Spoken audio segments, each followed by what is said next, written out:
사람이 만든 책보다 책이 만든 사람이 더 많습니다. 내비책방. 안녕하세요. 내비책방입니다. 오늘도 찾아주신 여러분들 감사드리고요. 오늘 소개해드릴 책은 에드거 앨런 포의 도난당한 편지입니다. 이 시리즈에서는 오기스트 뒤팽이라는 인물이 등장하는데, 여러분들이 익히 알고 계시는 셜록 홈즈, 그 셜록 홈즈가 있기 이전에 등장한 최초의 탐정이라고 보시면 될 것 같아요. 소설에서 등장한 최초의 탐정, 오기스트 뒤팽입니다. 선배 정도로 보시면 될 것 같은데, 이 오기스트 뒤팽이 해결하는 사건도 굉장히 흥미롭고, 그리고 현재 모든 탐정 추리물의 어떤 기본, 그리고 중간이라기보단 기준을 세워준 그런 인물이라고 보시면 되겠습니다. 물론 실제 인물은 아니겠죠. 소설에 등장하는 인물이기 때문에. 오기스트 뒤팽과 함께 이번 사건 함께 한번 해결해 보시면 어떨까 하는 마음으로 지금부터 한번 읽어볼게요.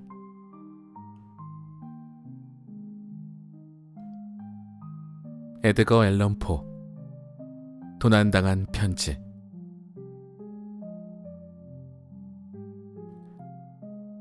파리, 어느 가을 저녁. 바람이 거센 어둠 속에서 나는 친구인 오기스트 뒤팽과 함께 그의 작은 서재, 정확히 말해 책장이 늘어선 작은 방에서 묵상과 미르샴 파이프의 이중적인 여유를 만끽하고 있었다. 장소는 생제르맹 지역의 파우브르 뒤노거리 33번지 3층이었다. 우리는 적어도 1시간 동안 깊은 침묵을 유지하고 있었고, 방안 공기를 채운 연기 속에 각자의 생각이 잠긴 듯 했다.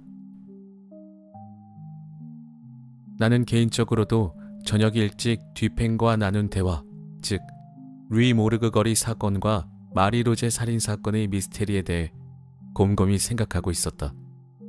그러던 중 우리 방의 문이 갑자기 열리면서 오래된 지인인 파리 경찰청장 G씨가 들어온 것은 묘한 우연처럼 느껴졌다.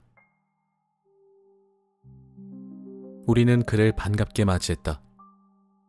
그의 성격에는 우스꽝스러운 면과 어딘가 경멸스러운 면이 반반 섞여 있었는데, 그 덕에 오랜만에 다시 보는 그의 방문이 즐거웠다.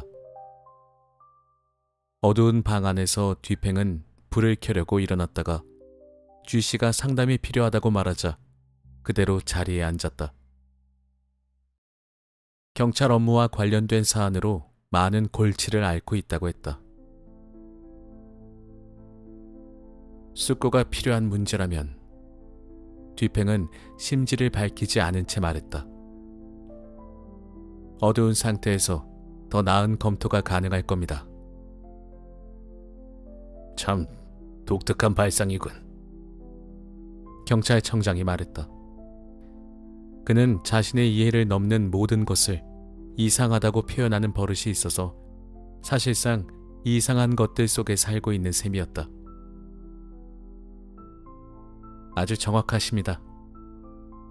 뒤팽은 청장에게 파이프를 건네며 편안한 의자를 내밀었다. 그런데 이번 문제는 무엇입니까? 내가 물었다. 설마 또 살인사건은 아니겠죠? 아니, 그런 건 아닙니다. 사실 이번 일은 아주 단순한 건데 우리끼리도 충분히 해결할 수 있을 거라 생각합니다. 다만 뒤팽이 들으면 흥미로워할 것 같아서요. 워낙 기묘한 사건이라서요. 단순하면서도 기묘하더라. 뒤팽이 말했다. 맞아요. 그런데 그것뿐만은 아닙니다.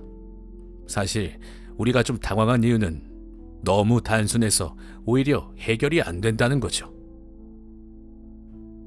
어쩌면 바로 그 단순함이 당신을 방해하는 걸지도 모르겠군요. 내 친구가 말했다. 정말 엉뚱한 소리를 하시는군요. 경찰청장이 웃으며 말했다. 어쩌면 그 미스터리가 너무나도 명백한 것일지도 모르죠. 뒤팽이 말했다. 세상에. 그런 생각을 들어본 적이 있나요?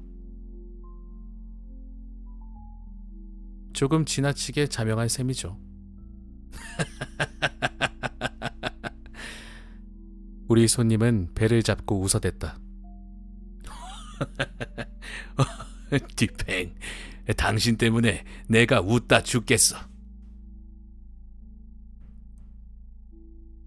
그래서 도대체 이번 사건이 무슨 일입니까? 내가 물었다. 자, 설명해 드리죠. 청장은 깊게 파이프 연기를 내뿜으며 의자에 편히 몸을 기대었다. 간단하게 말씀드리겠소. 하지만 시작하기 전에 말씀드리는데 이건 극비 중에 극비사항입니다. 이걸 다른 사람에게 발설하면 제 자리가 위태로워질 수도 있어. 말씀해보시죠. 내가 말했다. 아니면 말고. 뒤팽이 덧붙였다. 좋소. 그러면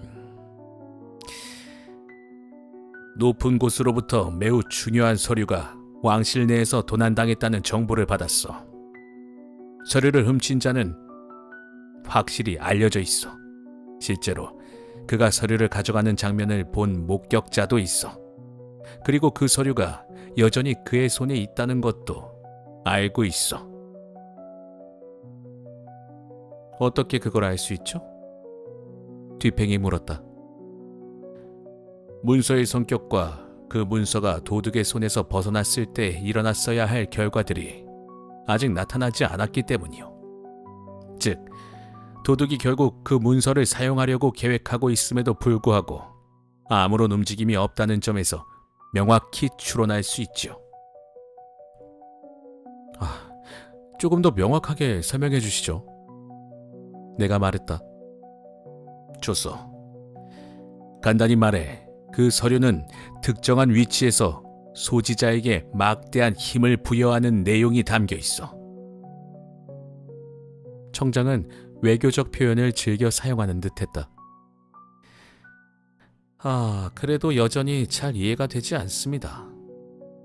뒤팽이 말했다. 아직도요?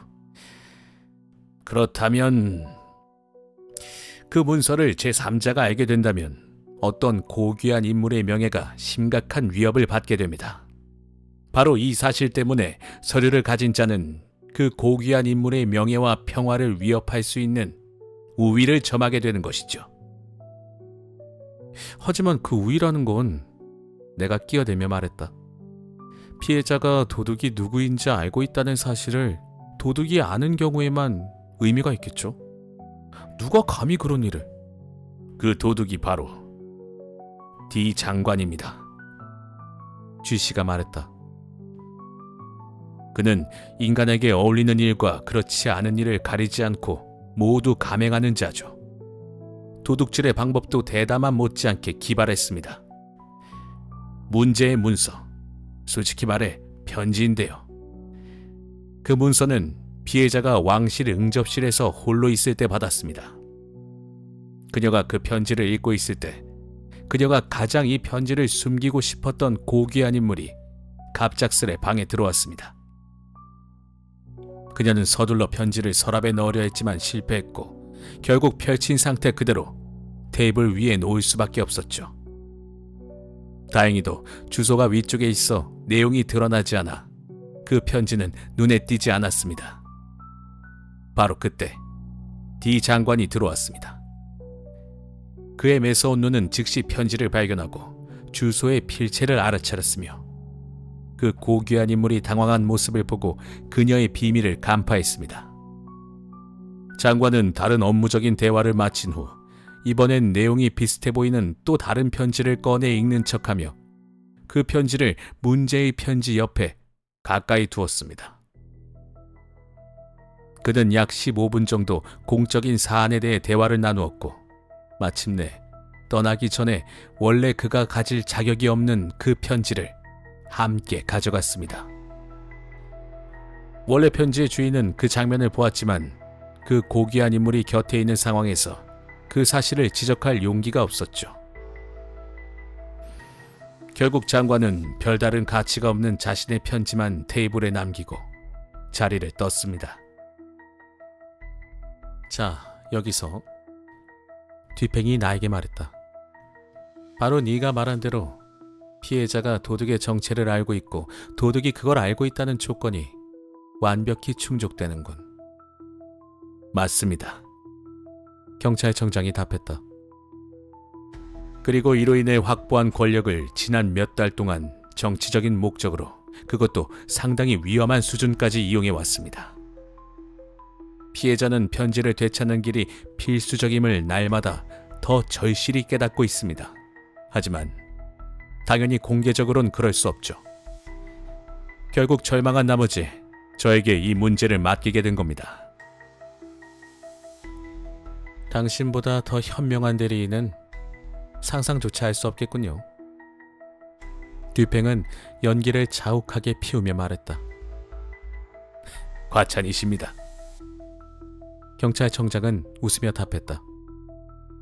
하지만 아마 저를 그렇게 평가할 수도 있었겠죠.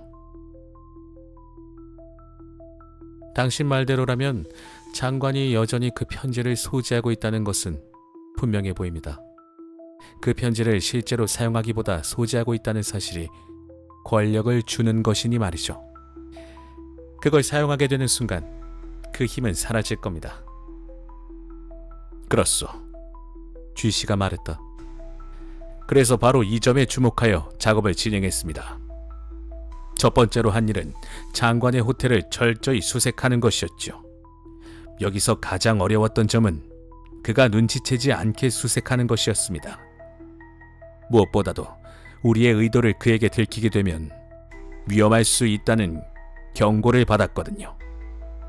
하지만 내가 말했다. 이런 종류의 수사는 익숙하시잖아요. 파리 경찰은 이런 일을 자주 해오지 않았습니까? 그렇습니다. 그래서 포기하지 않았죠. 장관의 생활 습관도 저에게 유리하게 작용했습니다. 그는 밤새 집을 비우는 일이 잦습니다. 하인들도 많지 않은 데다가 주인의 방과 거리가 떨어져 있어. 게다가 대부분이 나폴리 출신이라 쉽게 술에 취하죠. 아시다시피 저는 파리의 어떤 방이든 열 수 있는 열쇠를 갖고 있습니다.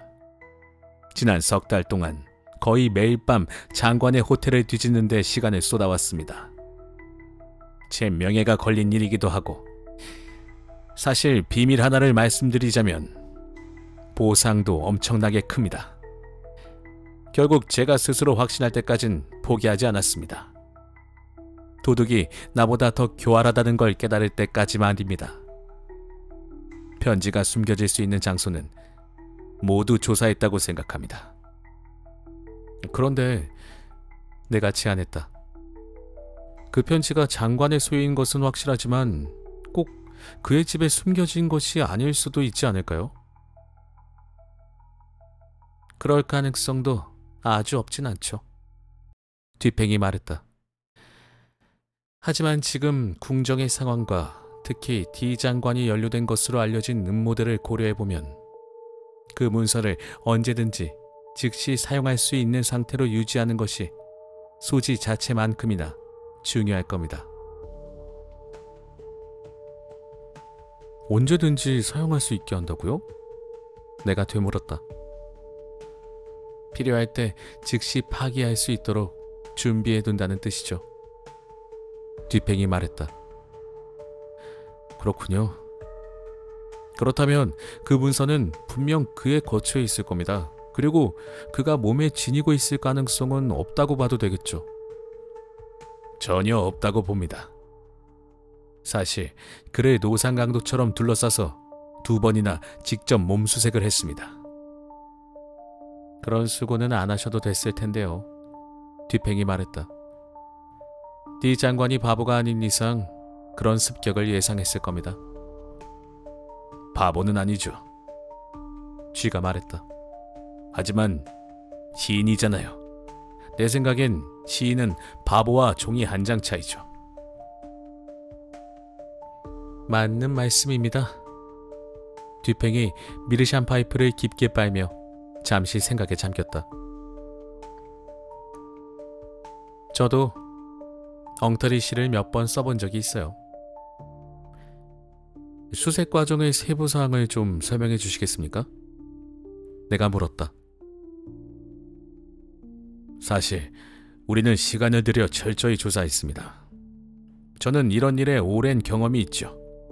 건물 전체를 방 하나하나 꼼꼼히 조사했는데 각 방마다 일주일 동안 밤을 새워가며 작업을 했습니다.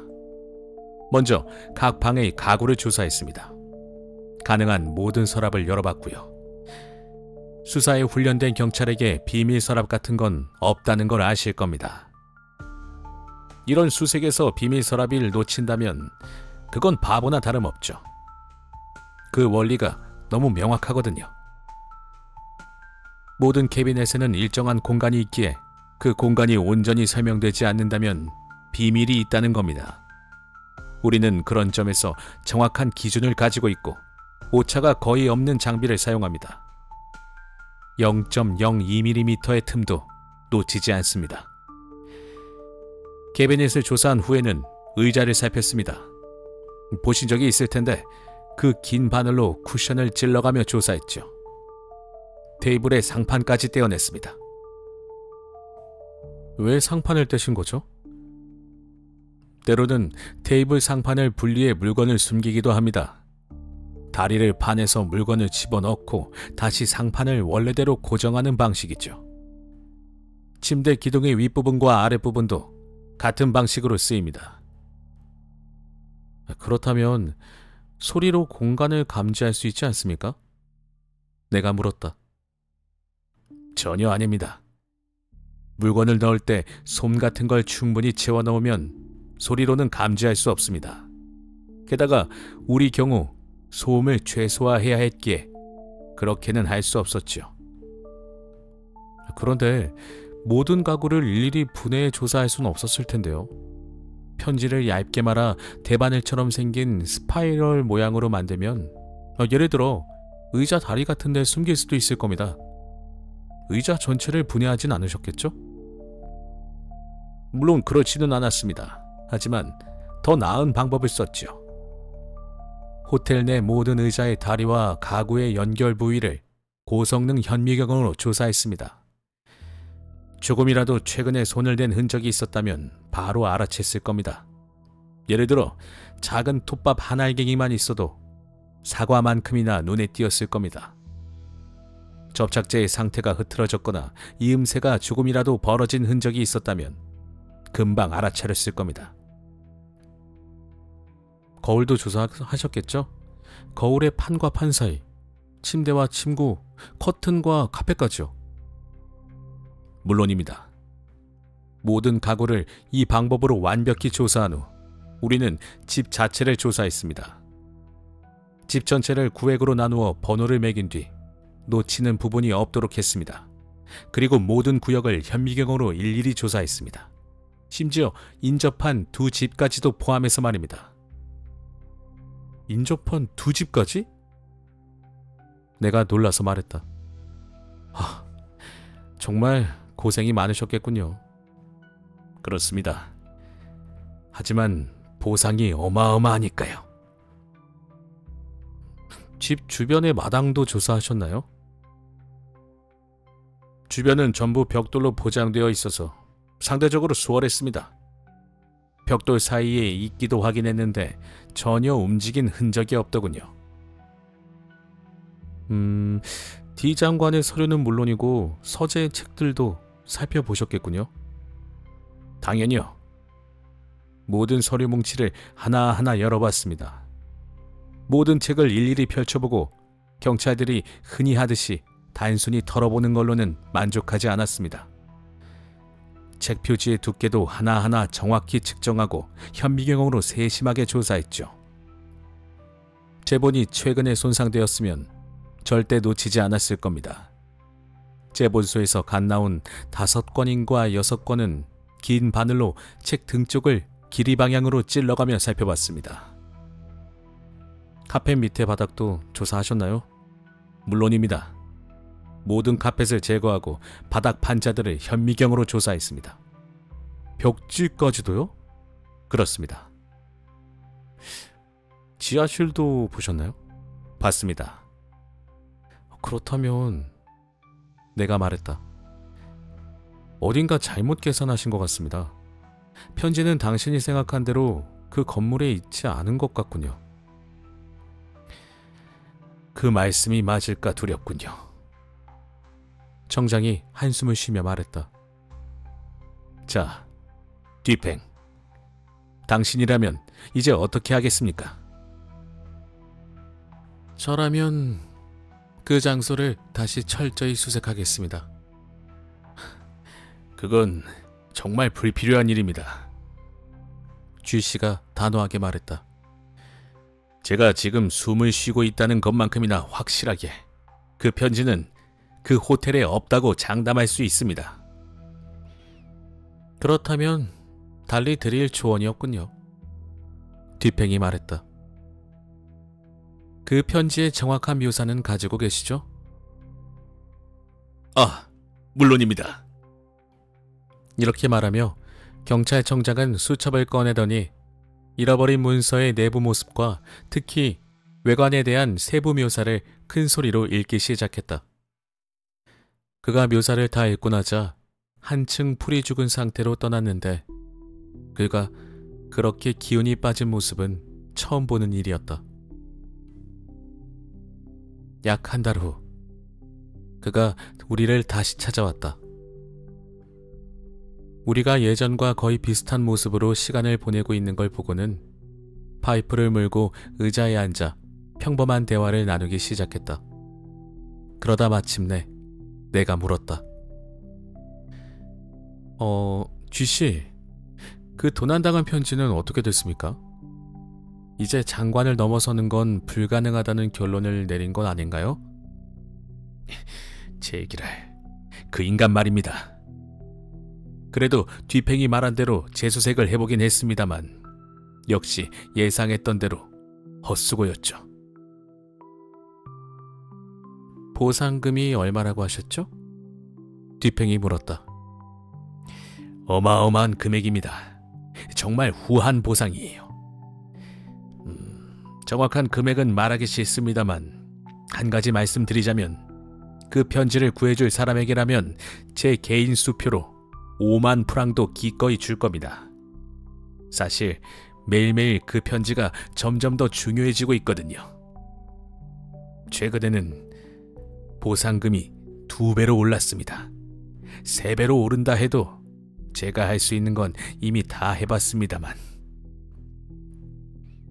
그렇군요. 뒤팽이 파이프를 물고 천천히 말하며 담배 연기를 내뿜었다. 하지만 쥐씨, 제 생각엔 아직 최선을 다하지 않으신 것 같습니다. 좀 더 노력해보시는 건 어떨까요? 어떻게 말입니까? 대체 뭘 더 하란 말이죠? 변호사를 고용해보시는 것도 한 방법 아닐까요? 아베르네시 이야기를 아시나요? 모릅니다. 아베르네시는 집어치우죠. 물론이죠. 하지만 그 이야기엔 교훈이 있습니다. 예전에 한 부자가 아베르네시에게 공짜로 의학적 조언을 얻어내려고 했습니다. 어느 사교 모임에서 평범한 대화를 시작하며 자신의 증상을 마치 가상의 인물인 것처럼 슬쩍 의사에게 말한 겁니다. 자, 그럼 이렇게 가정해 봅시다. 그 구두쇠가 말했죠. 그 사람의 증상이 이런저런데 선생님이라면 그에게 뭘 먹으라고 권하시겠습니까? 아베르네시는 이렇게 대답했습니다. 먹으라고? 조언을 구하라고 하겠소. 당연히. 하지만 경찰청장은 약간 당황한 듯 말했다. 저는 조언을 구할 준비가 되어 있고 그 대가를 지불할 용의도 있습니다. 정말로 이 문제를 해결해주는 사람에게 5만 프랑을 드리겠습니다. 그렇다면... 뒤팽이 서랍을 열고 수표책을 꺼내며 말했다. 지금 당장 그 금액으로 수표를 작성해 주시죠. 서명을 마치면 제가 편지를 건네드리겠습니다. 나는 깜짝 놀랐다. 경찰청장 역시 충격을 받은 듯 얼어붙은 채 뒤팽을 멍하니 바라보았다. 몇 분 동안 말을 잇지 못하고 입을 벌린 채 마치 눈이 튀어나올 것 같은 표정으로 친구를 쳐다보더니 이내 정신을 차린 듯 펜을 잡았다. 여러 번 멈추고 허공을 응시한 후 마침내 수표의 금액을 채우고 서명하여 뒤팽에게 건넸다. 뒤팽은 수표를 신중하게 살펴본 뒤 지갑에 넣고 책상을 열어 편지를 꺼내 경찰청장에게 건네주었다. 경찰청장은 기쁨에 찬 비명을 지르며 떨리는 손으로 편지를 열어 내용물을 재빨리 확인한 후 테이블을 휘젓고 문으로 달려나가더니 한마디도 남기지 않은 채 황급히 방을 나가버렸다. 그가 떠난 뒤 뒤팽은 설명을 시작했다. 파리 경찰은 자신들의 방식대로 아주 유능하죠.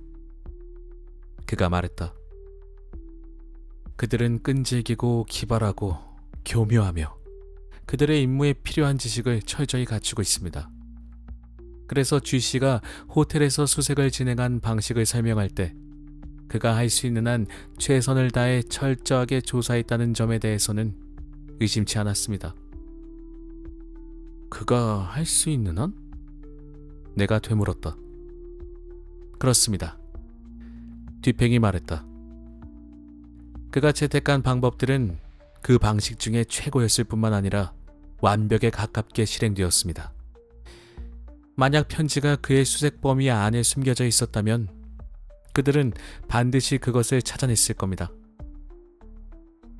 나는 웃었지만 뒤팽은 꽤 진지하게 말했다. 그러니 그들의 방법은 나름 훌륭했습니다. 그가 계속했다. 하지만 문제는 그 방법들이 이 사건 그리고 이 사건의 인물에게는 맞지 않았다는 데 있습니다.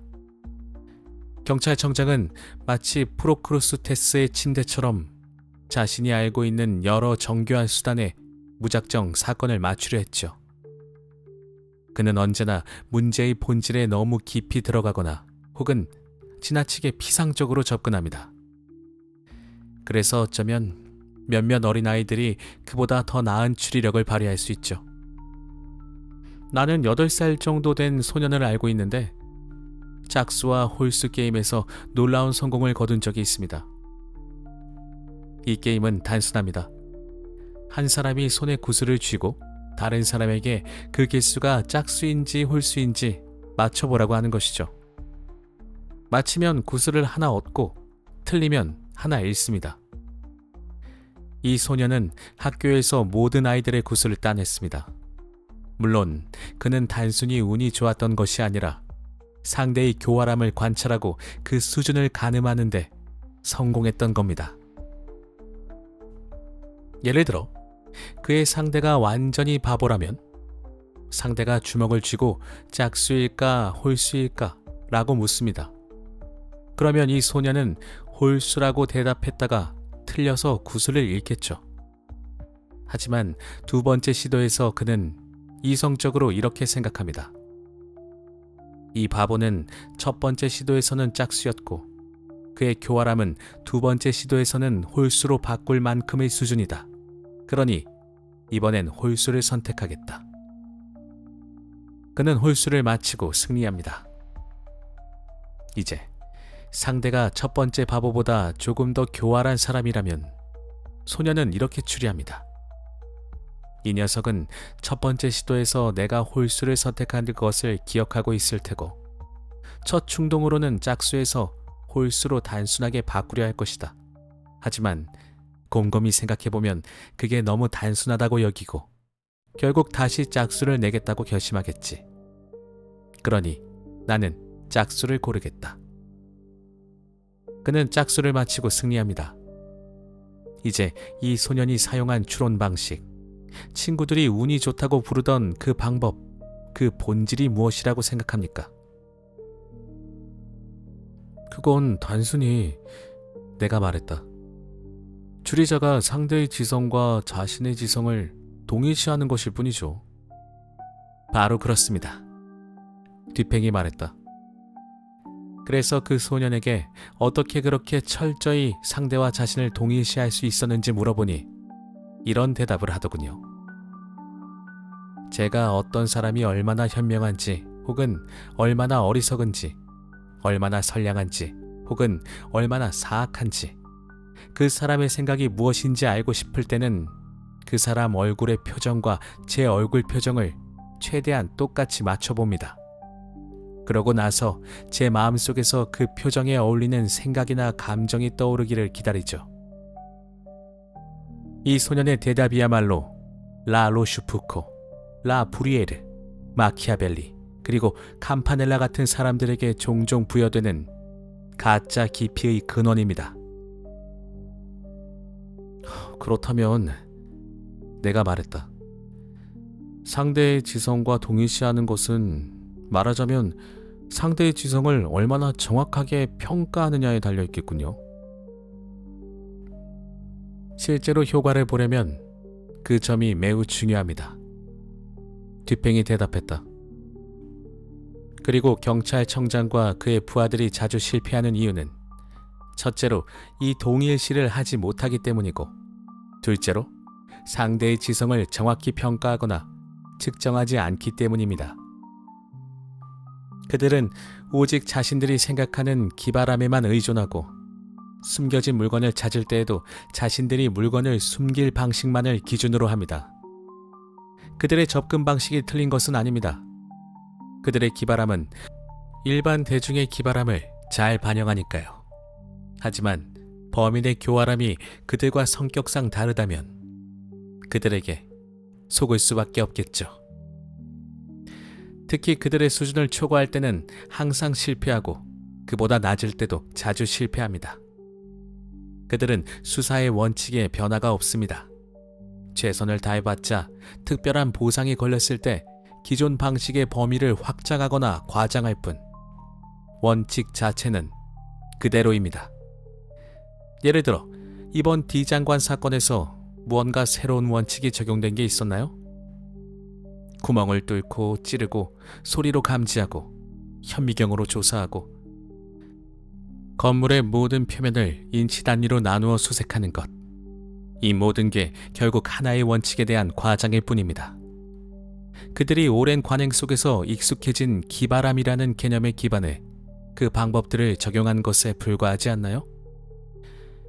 그들은 편지를 숨기려면 반드시 어떤 구석진 곳, 이를테면 의자 다리에 구멍을 뚫고 숨기는 것과 같은 생각에 기인한 장소에 숨길 거라고 가정했습니다.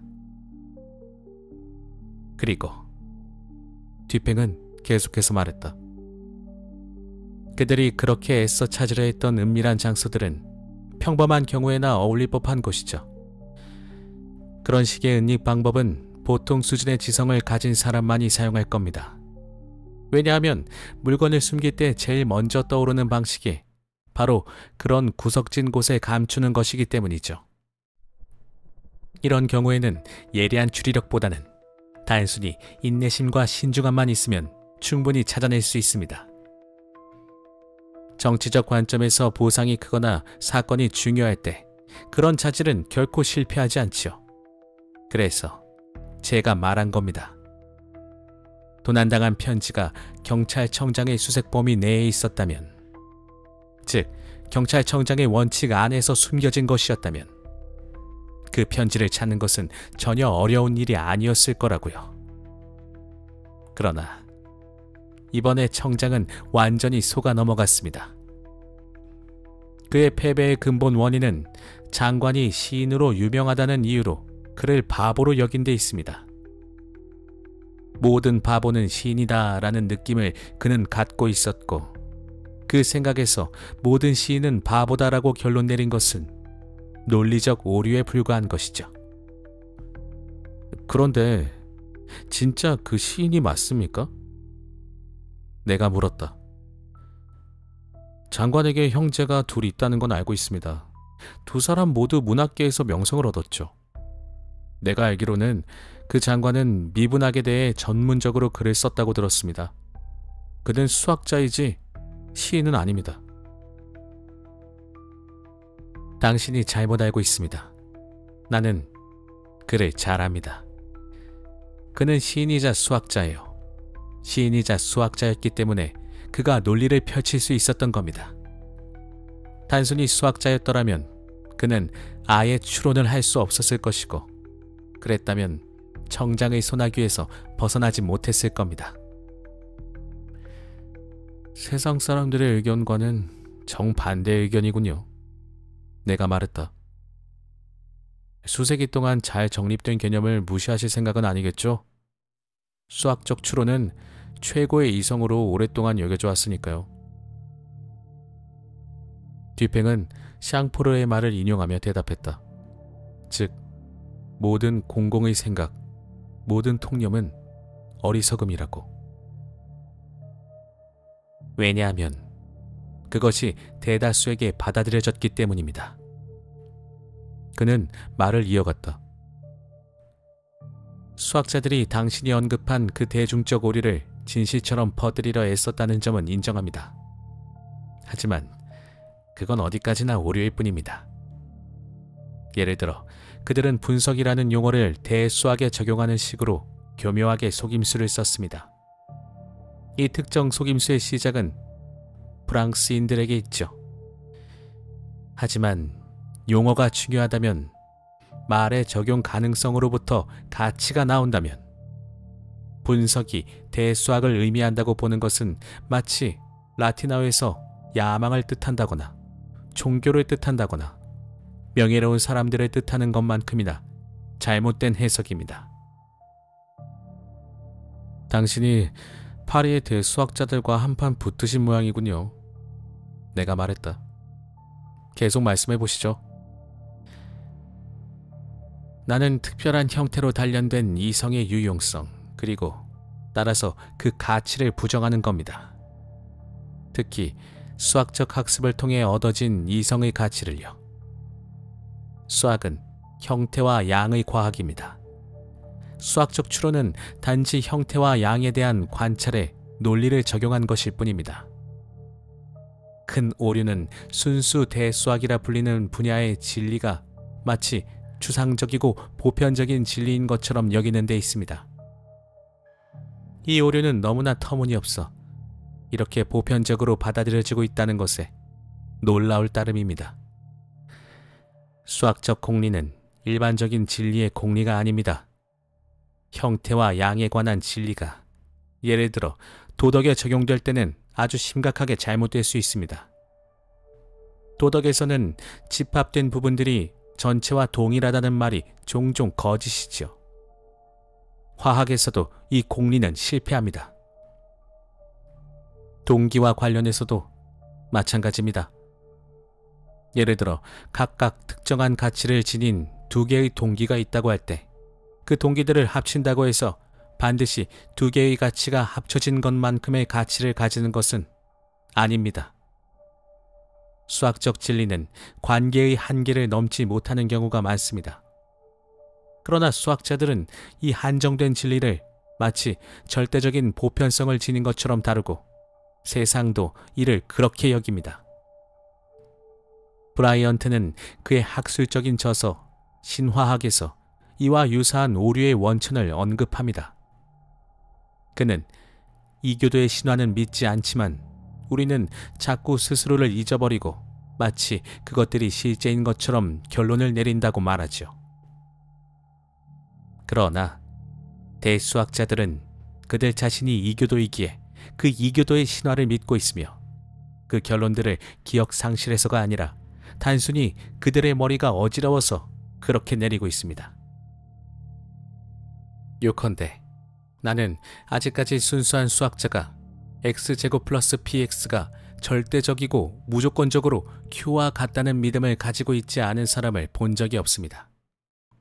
실험 삼아 한번 이런 분들께 X제곱 플러스 PX가 항상 Q와 같지 않을 수도 있다고 말해보세요. 그들이 무슨 뜻인지 이해하게 한 후엔 최대한 빨리 그 자리에서 벗어나는 게 좋을 겁니다. 틀림없이 당신을 때려 눕히려고 할 테니까요. 내가 말하고자 하는 요점은 뒷팽이 말을 이었다. 나는 그의 마지막 말에 웃음만 짓고 있었다. 만약 장관이 단순한 수학자에 불과했다면 경찰청장은 나에게 이런 수표를 건네줄 필요가 없었을 겁니다. 하지만 나는 그가 수학자이자 동시에 시인이라는 걸 알고 있었고 그 점을 고려해 나의 방법을 그의 성향과 상황에 맞게 조정했습니다. 그는 궁정의 사람이었고 대담한 음모가이기도 했습니다. 그런 사람이라면 경찰이 사용하는 일반적인 수사 방식을 당연히 알고 있었을 테죠. 그리고 실제로 그가 경찰의 방식과 함정을 예상했다는 것을 입증하는 사건들이 있었죠. 나는 그가 자신의 집에 대한 은밀한 수사가 있을 거란 것도 분명히 예견했으리라고 생각했습니다. 청장이 그의 잦은 외출을 수사에 유리한 기회로 여긴 반면 나는 오히려 그것이 경찰에게 충분히 수색할 시간을 주기 위한 계략에 불과하다고 보았어요. 그리고 결국 청장은 장관의 집에 편지가 없다는 결론에 도달했죠. 또한 내가 아까 설명했던 경찰의 수사의 기본 원칙, 즉 은닉된 물건을 찾기 위해 기발한 은닉 장소를 찾는 데 집중하는 방식을 장관 역시 충분히 이해했을 거라 생각했습니다. 이 원칙은 오히려 장관이 일반적인 은닉 장소를 경멸하도록 만들었을 겁니다. 그는 자신의 호텔의 가장 복잡하고 외진 구석조차도 청장과 그의 수사 도구들, 앞에 완전히 드러나 있다는 사실을 모를 정도로 어리석지 않았을 겁니다. 그래서 결국 그는 아주 단순한 방식을 택할 수밖에 없었죠. 아니면 어쩌면 그것이야말로 가장 현명한 선택이라는 걸 알았을지도 모르죠. 아마 기억하실 겁니다. 우리가 처음 만났을 때 제가 이 미스터리가 너무나 자명하기 때문에 그를 이렇게 괴롭히는 것일지도 모른다고 했을 때 청장이 얼마나 크게 웃었는지요. 네, 내가 말했다. 그가 너무 웃어서 경련이라도 일으킬까 싶었죠.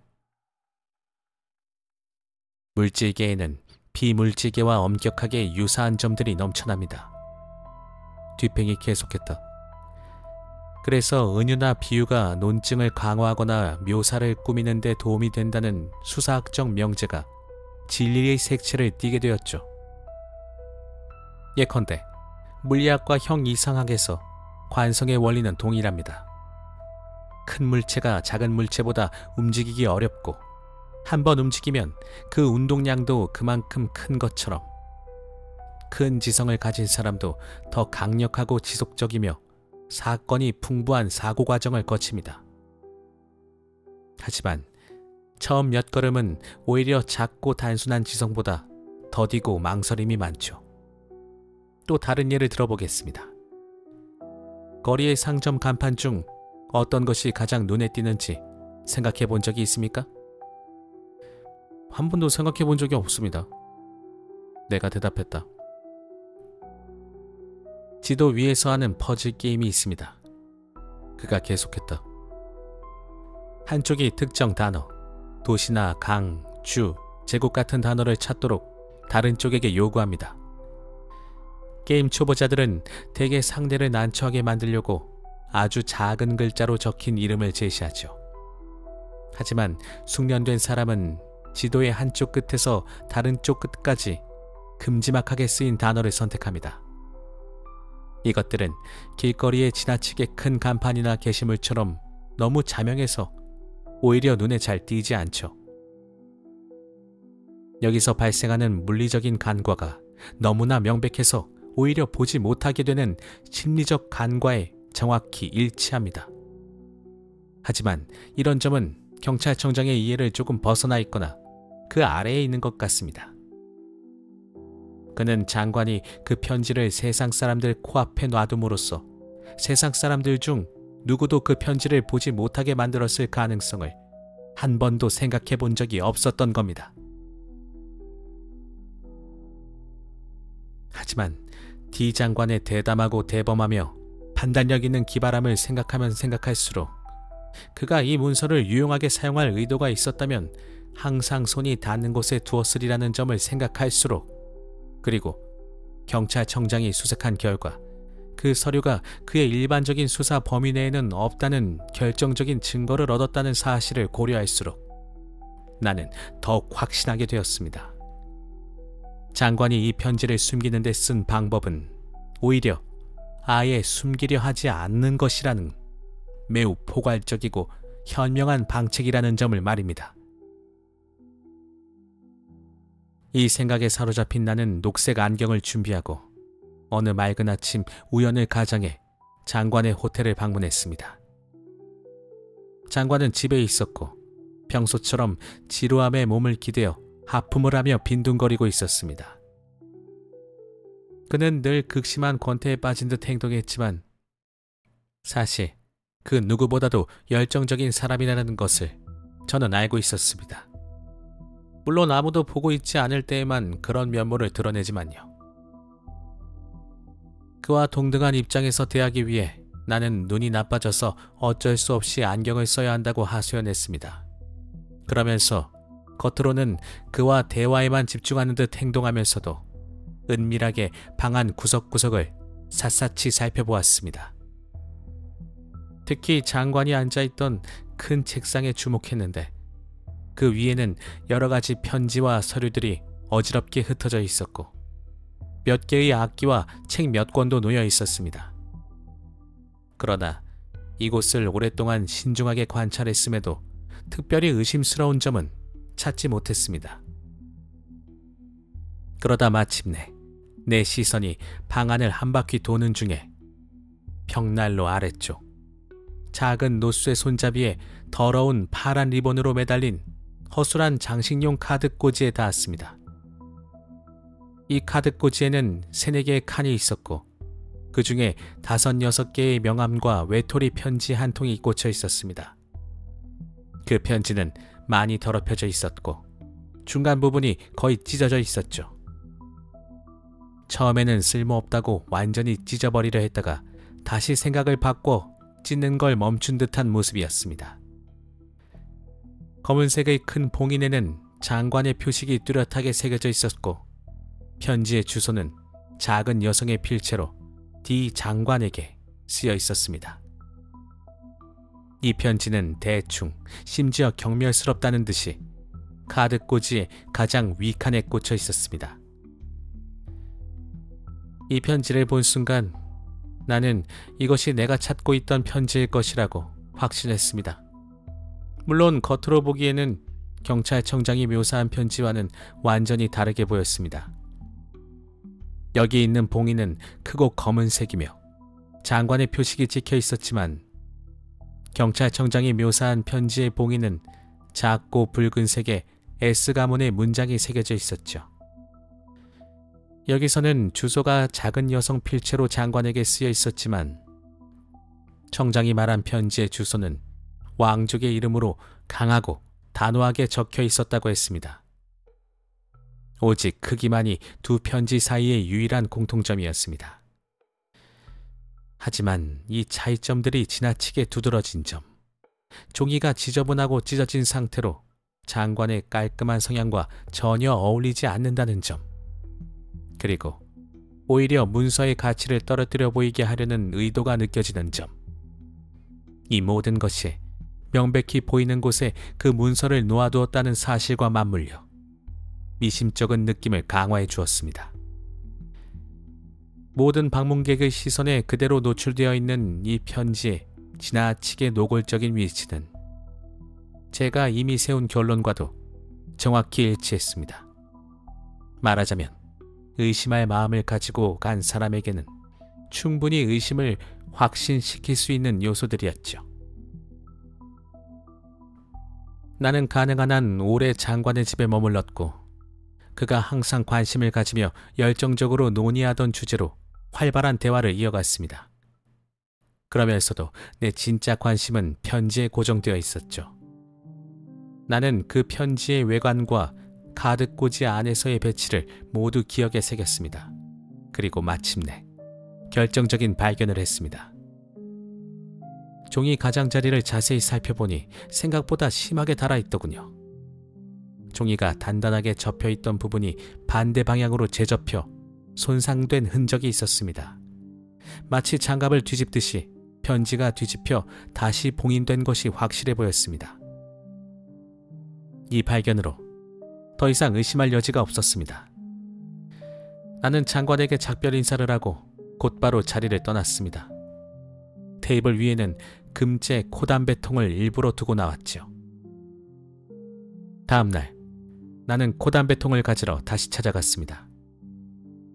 전날의 대화를 장관과 아주 열정적으로 이어갔죠.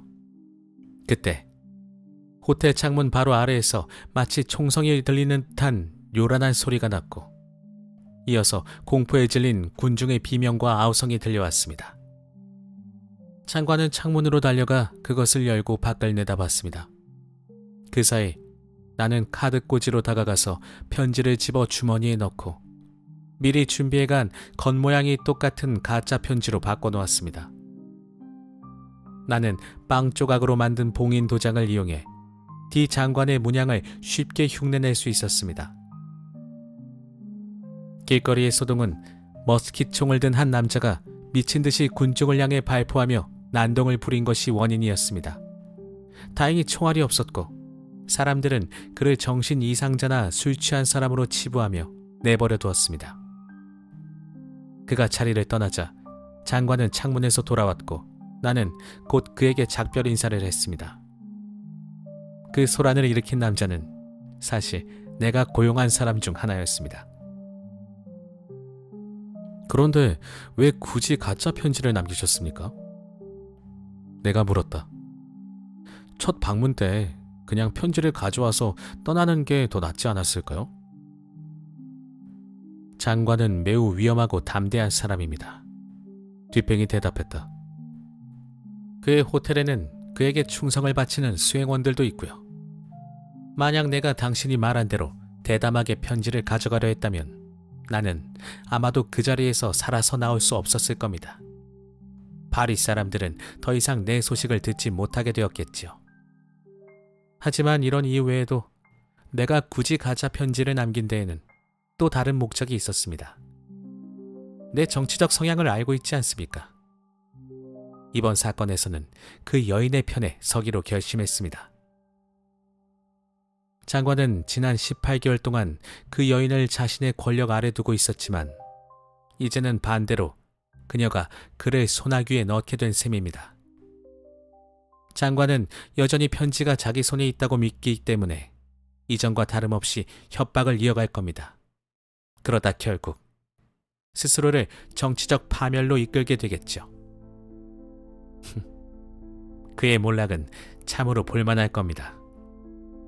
아베르누스의 내리막길은 쉽다고들 하지만 카탈라니가 노래에 대해 말했듯이 모든 오르막길이 그렇듯 내려오는 것은 훨씬 더 어렵습니다. 이번 경우에 나는 그가 내려오는 것을 보고 어떠한 연민도 느끼지 않을 겁니다.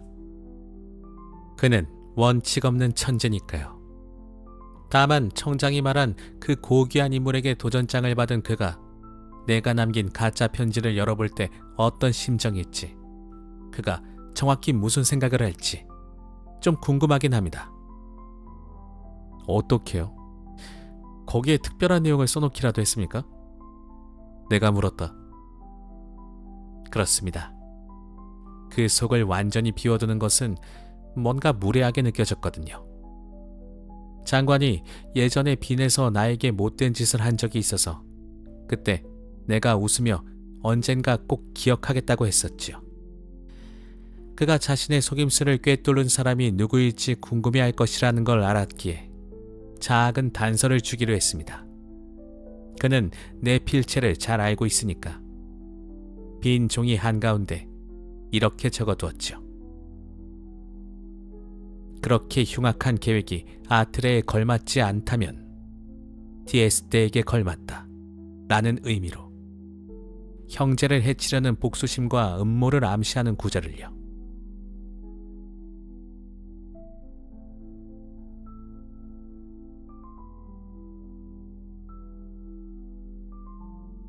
네, 오늘의 책은 여기까지입니다. 도난당한 편지, 에드거 앨런 포였습니다. 다음 시간에도 다른 책으로 인사드리도록 하겠습니다. 들어주신 모든 분들 감사드리고요. 오늘은 그 뒷팽의 목소리를 조금 잘못 설정하지 않았나 하는 후회가 좀 됩니다. 다음 시간에 또 뵙겠습니다. 감사합니다.